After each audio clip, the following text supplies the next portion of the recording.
ça ne sera pas des choses sans importance. Ça ne sera pas des choses éphémères, des choses qui vont se disparaître. Donc Dieu s'est préparé pour demander des choses de valeur. Mais il dit à Moïse ceci. Dans cette offrande-là, que le peuple va amener, il faut que le peuple les fasse avec un bon cœur. Je vous assure que ces jours-là, il y avait d'autres offrandes que Moïse avait refusées. Amen. Il y avait d'autres offrandes que Moïse avait refusées. Pourquoi? Moïse avait refusé les offrandes des gens qui donnaient avec les mauvais cœurs. Parce que Dieu voulait que la maison qu'il va habiter, que ce soit une maison qui est construite par les bonnes humeurs. Une maison qui est construite par un cœur plein d'amour, par un cœur plein d'humilité, un cœur plein d'obéissance à la parole de Dieu. Je me fais comprendre. Parce que donnez-moi. Quand je viens comme ça, vous savez, un jour, j'ai parlé avec ma femme. Quand on a parlé, bon, on blaguait, hein. Je lui ai dit, est-ce que tu peux faire un cadeau? Et elle avait un téléphone, c'était Samsung S6. Et moi j'avais Samsung S5. J'ai dit, bon, moi je préfère S6, tu me donnes. Donc tu donnes ton téléphone, mais moi je garde aussi mon téléphone. C'est que toi tu vas chercher notre téléphone. Et elle a dit, ouais, ok, ça va, je vais te donner. Mais quand j'avais besoin de ce téléphone-là, la personne a commencé à me donner des explications. Non, tu vois, bon, en réalité, je ne voulais pas aussi prendre le téléphone. C'était pour dire quoi? C'était pour dire que, vous savez, hein, quand on demande quelque chose de valeur, on ne donne pas facilement. On ne donne pas facilement. Parce que la chose de valeur que tu vas donner, ça va créer un vide. Ça va créer... Tu vas te sentir que tu as perdu.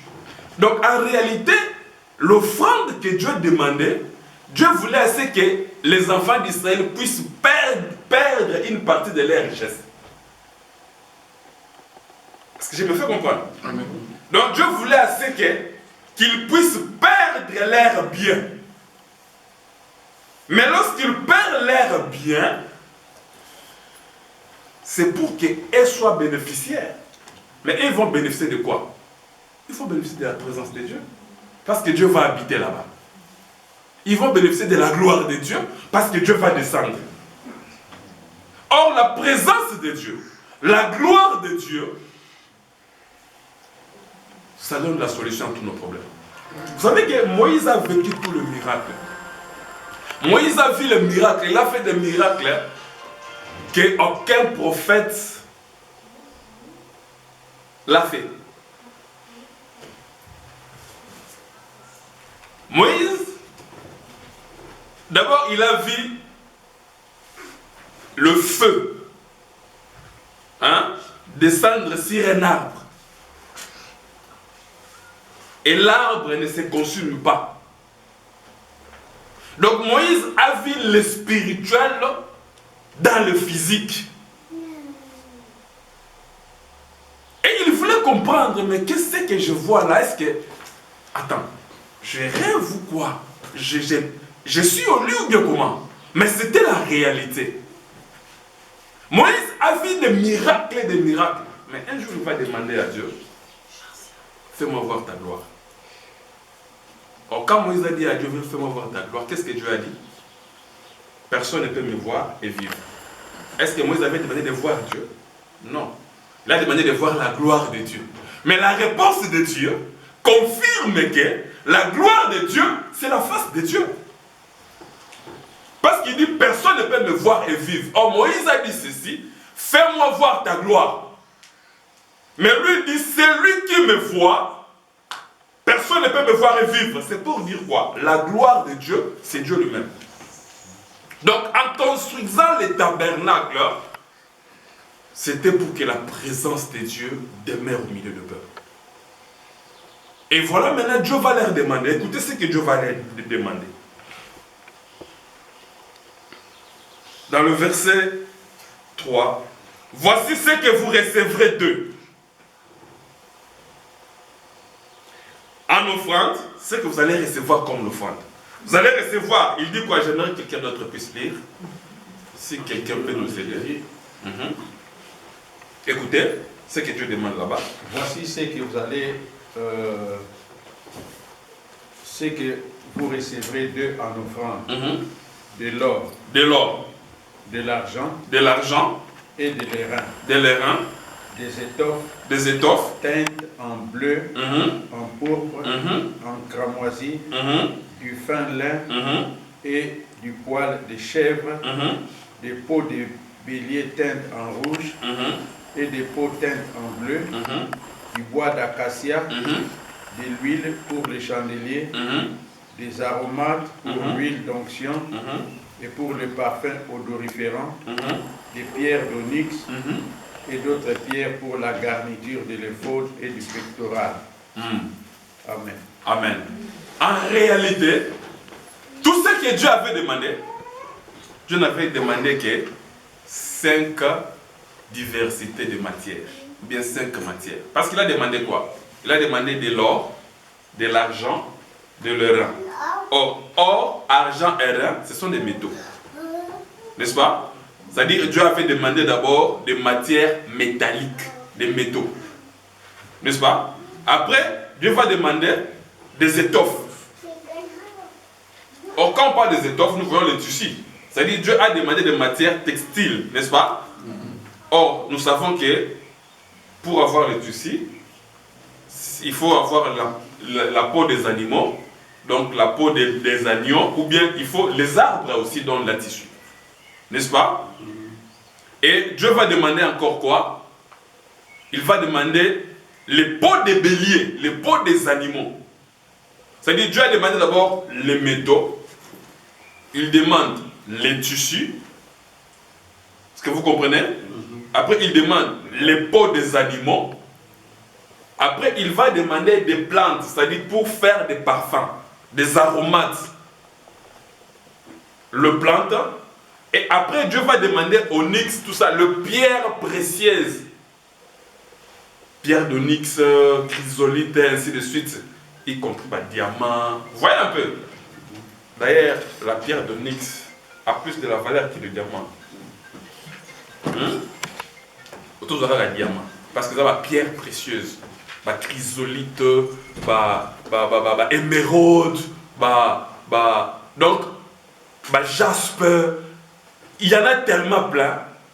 Toujours le relève de diamant. Est-ce que vous pensez qu'aujourd'hui, si le même Dieu revient, nous demander des offrandes pour construire quelque chose, il va commencer à descendre. Est-ce que nous sommes capables de donner toutes ces choses-là? Mais quand on parle de l'or, de l'airain, mais ça c'est toute une richesse. Mais où est-ce que ces enfants d'Israël avaient trouvé ces choses? Ils avaient trouvé ça en Égypte. Avant leur départ. C'était comme le butin de guerre. C'était quelque chose qu'ils avaient gagné. Que Dieu avait dit ceci, vous allez prendre ça. Ça va vous servir. Mais arrivé aux 2 heures, Dieu va leur demander. Or, quand Dieu leur demande, quelque part, c'est comme si Dieu voulait aussi piller la poche des Israélites. C'est comme si Dieu voulait les dépouiller. Or, si vous lisez, vous allez comprendre que ce n'était pas aussi tout le monde qui pouvait donner de l'or. Il y avait aussi la classe par rapport aux fonctions. Il y avait certaines catégories de personnes qui pouvaient donner de l'or, les autres donnaient de pierres précieuses, les autres devaient chercher des plantes, ainsi de suite. Mais tout cela, c'était quoi? Dieu visait d'abord l'intention, le cœur. Il dit, tout celui qui va contribuer, qu'il le fasse avec un bon cœur. Amen. Hein? Amen. Or, toutes ces choses, si nous voulons comprendre la signification de toutes ces choses-là, parce qu'en parlant d'abord de l'or, ça parle que de Jésus-Christ. Or, la peau des béliers, tissu, tout ça, pour construire les tabernacles, Parce que c'était le tabernacle qui devait permettre à ce que Dieu puisse descendre et parler au peuple, afin que Dieu puisse résoudre le problème du peuple.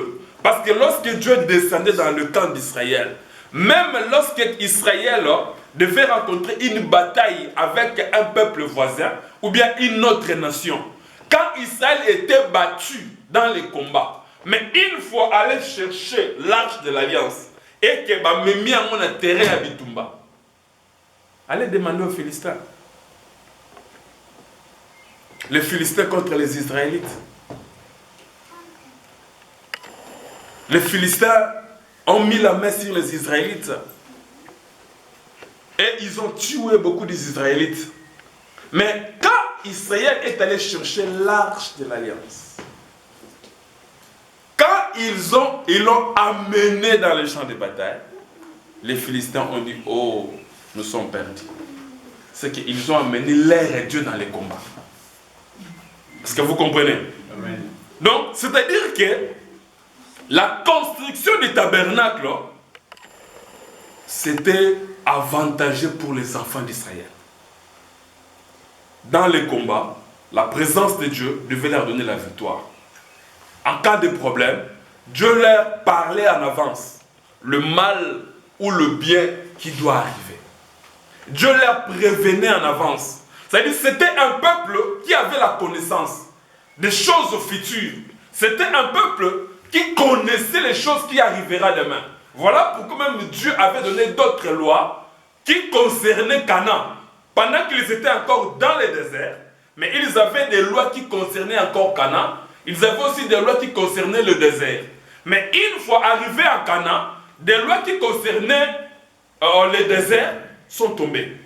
Est-ce que vous comprenez? Mais il y avait d'autres lois qui n'étaient pas tombées. Il y avait d'autres lois qui étaient données dans le désert. Et ces lois-là sont entrées aussi en Canaan. C'est pour dire que toutes les écritures de la parole de Dieu ne sont pas les mêmes.